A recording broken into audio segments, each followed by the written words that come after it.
توسیع کر دی گئی۔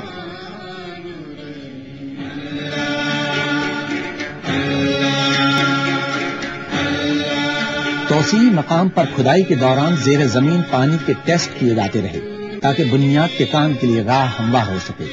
اس کی بدولت بنیادوں کے ڈیزائن میں کئی مرتبہ ترمیم کی گئی تاکہ وزن کو مساوی تقسیم کیا جا سکے۔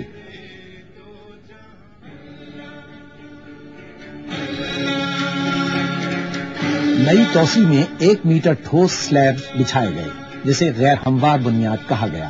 یہ بنیاد اتنی مضبوط ہے کہ اس پر مستقبل میں پوری اضافی منزل تعمیر کی جا سکتی ہے اور یہ اسٹرکچر عمارت کو ہر قسم کے زلزلے سے بھی محفوظ رکھے گا۔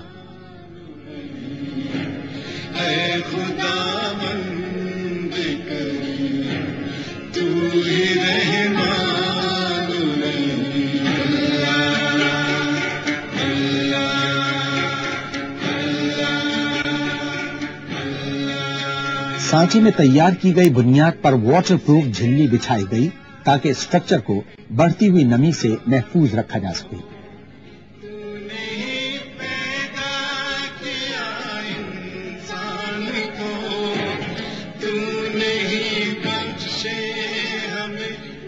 ڈھانچے کی بنیاد کے ساتھ فولاد اور کنکریٹ کے 492 مضبوط امدادی چبوترے تعمیر کیے گئے۔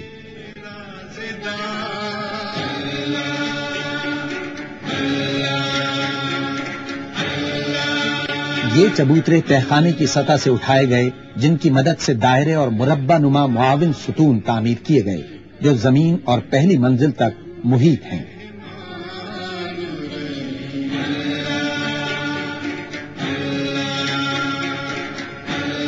زمین دوز اساس سے مسجد الحرام کی توسیع کے اہم مرحلے کا آغاز ہوا۔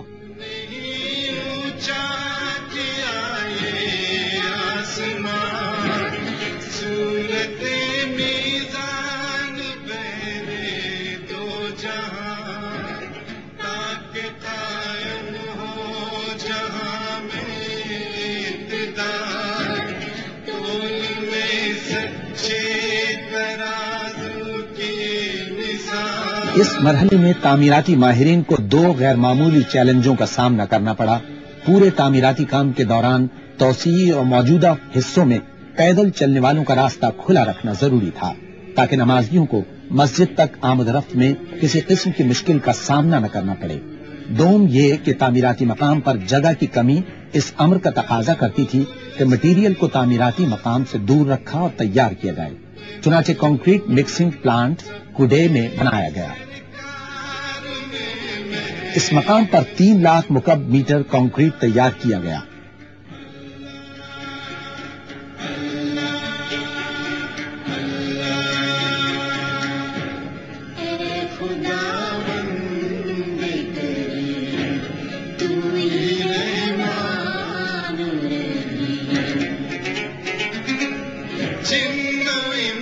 کنکریٹ کو کوڈے سے ایک سرنگ کے ذریعے مکہ مکرمہ میں تعمیراتی مقام تک لایا گیا۔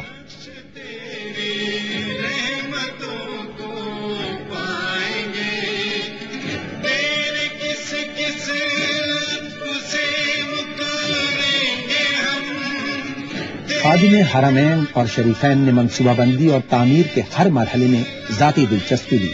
وہ تعمیراتی مقام کے باقاعدگی سے دورے کرتے رہے جس کے دوران انہیں تعمیراتی کام کی پیش رفت سے آگاہ کیا جاتا رہا۔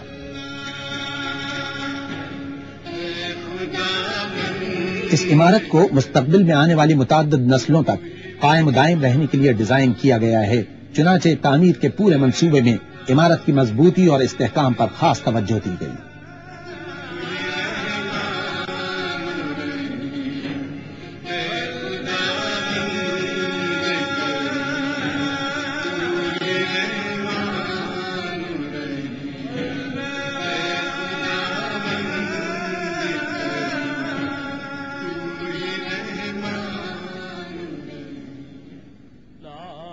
تعمیراتی کام میں استعمال کیے جانے والے تعمیراتی مواد میں اعلیٰ معیار کے 45,000 ٹن فولاد کا استعمال کیا گیا ہے۔ تعمیراتی منصوبے میں اعلیٰ معیار برقرار رکھنے کے سخت ضوابط کا نفاذ کیا گیا اور ان کی پوری طرح پابندی کرائی گئی۔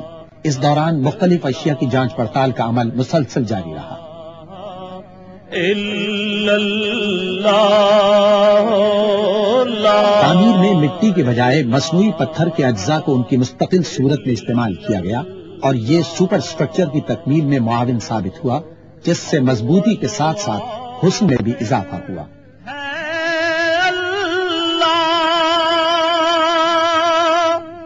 باطن و ظاہر ہے اللہ،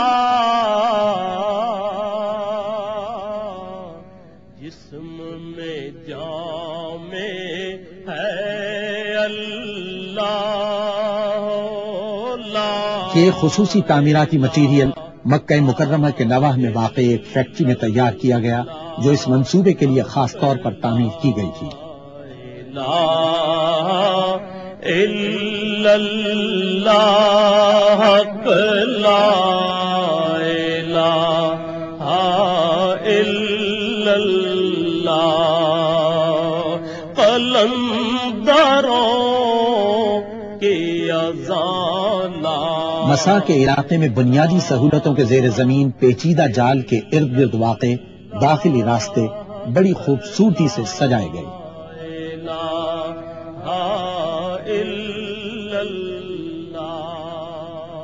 اطراف کے راستوں پر گرینائٹ کا فرش کیا گیا، جبکہ صحن میں وہی ٹھنڈا سفید سنگ مرمر استعمال کیا گیا جو مطاف اور چھت کے علاقوں میں استعمال ہوا ہے۔ ہر غلام ایاز ہے۔ یہ وسیع و عریض صحن متعدد مقاصد پورے کرتا ہے، مسجد میں آنے اور باہر جانے کے راستے کے طور پر، شہر اور باہر سے آنے والوں کے لیے آرام کرنے کی جگہ کے طور پر، اور مسجد الحرام کی اضافی عمارت کے طور پر، جہاں لوگ نماز کے لیے جمع ہوتے ہیں اور اپنے رب کو یاد کرتے ہیں۔ حق لا الہ الا اللہ، تو نوازنے پہ صحن سے متصل کثیر سطحی وضوخانہ کمپلیکس تعمیر کیا گیا، جہاں عبادت گزاروں کو حفظان صحت کے مطابق اور آرام دہ طور پر پاک ہونے کی سہولتیں فراہم کی گئی ہیں۔ اس کمپلیکس میں 1440 غسل خانے، 1091 وضو خانے اور پانی پینے کے 162 نلکے ہیں۔ یہ سہولتیں اعلیٰ معیار کو مد نظر رکھتے ہوئے فراہم کی گئی ہیں تاکہ وہ لاکھوں نمازیوں کے مستقل استعمال میں رہنے کے باوجود پائیدار ثابت ہوں۔ لا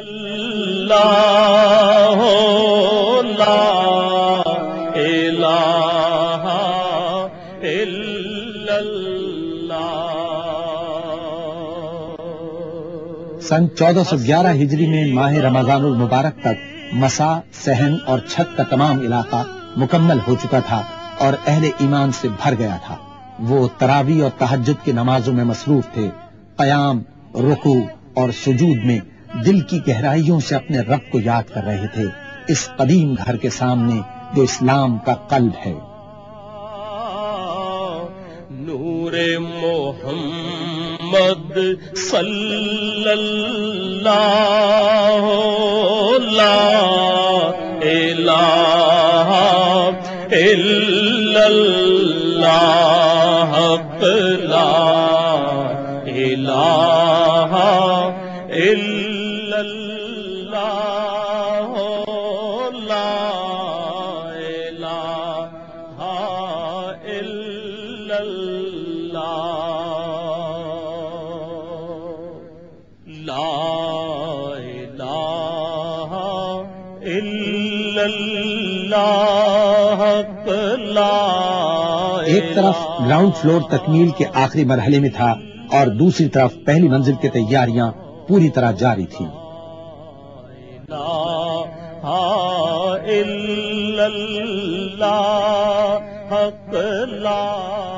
اس کے ساتھ ہی منصوبے کا اگلا مرحلہ شروع ہوا۔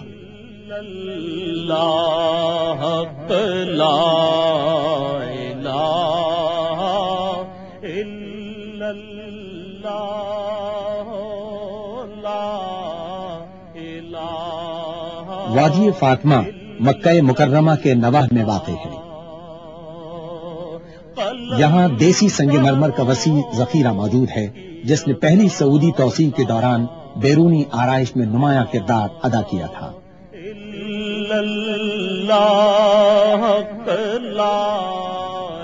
موجودہ منصوبے کے لیے ضروری تھا کہ پتھر تراشنے والی مشینوں کو زمین میں زیادہ گہرائی تک پہنچایا جائے تاکہ شاندار سنگ مرمر حاصل کیا جا سکے۔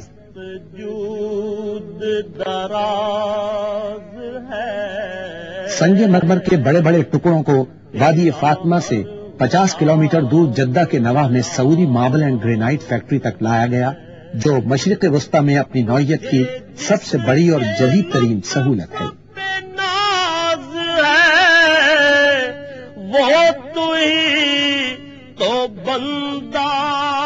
یہاں سنگ مرمر کے سلیبس تیار کیے گئے، انہیں کاٹا گیا اور پالش کی گئی تاکہ اس کے فطری حسن کو جلا بخشی جا سکے۔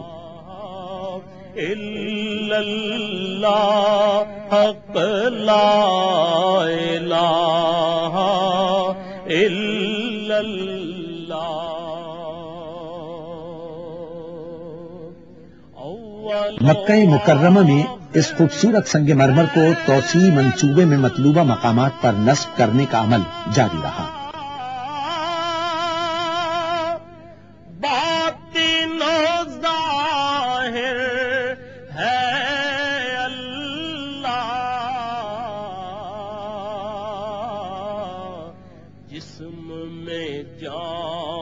باب فہد پر 89 میٹر بلند 2 مینار تیاری کے آخری مراحل میں تھے۔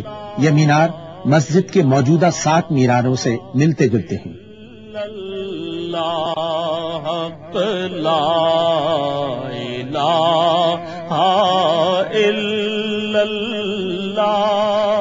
مسجد کے 82,000 مربع میٹر پورے توسیع حصے میں اعلیٰ قسم کا کرارا سنگ مرمر بچھایا گیا۔ مسجد کے مربع نما دائرے کی شکل کے معاون ستونوں میں بھی کرارا سنگ مرمر استعمال کیا گیا۔ تو نواز دے زمانہ تو قریب ہی جو ٹھہرا۔ سفید فائسہ سنگ مرمر کو نئے توسیع منصوبے میں چھت کے وسیع علاقے میں بچھایا گیا جہاں 40,000 نمازیوں کی گنجائش ہے۔ مسجد الحرام کی توسیع کے منصوبے کی اہم بات اس کے 3 بڑے گنبد ہیں جن میں سے ہر ایک کا قطر 15 میٹر اور لمبائی 13 میٹر ہے۔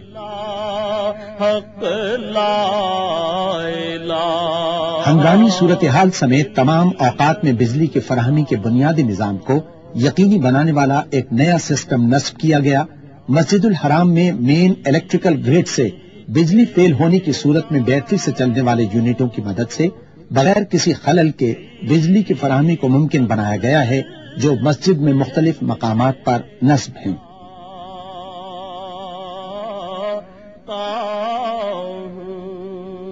یہ یونٹ ایسکیلیٹر، ساؤنڈ سسٹم اور فائر الارم کو عبوری طور پر بجلی فراہم کر رہے ہیں۔ یہ اس وقت تک ضروری لائٹوں کے لیے بجلی فراہم کریں گے جب تک خدان کے مقام پر ایک نیا سٹینڈ بائی پاور پلانٹ کام شروع نہ کر دے۔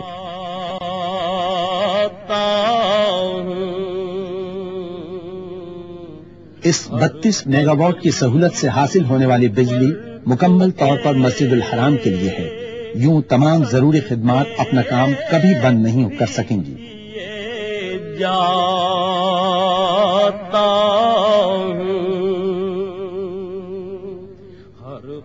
ایسکیلیٹرز کی 2 اضافی عمارتیں بھی نئی توسیع کا حصہ بنی۔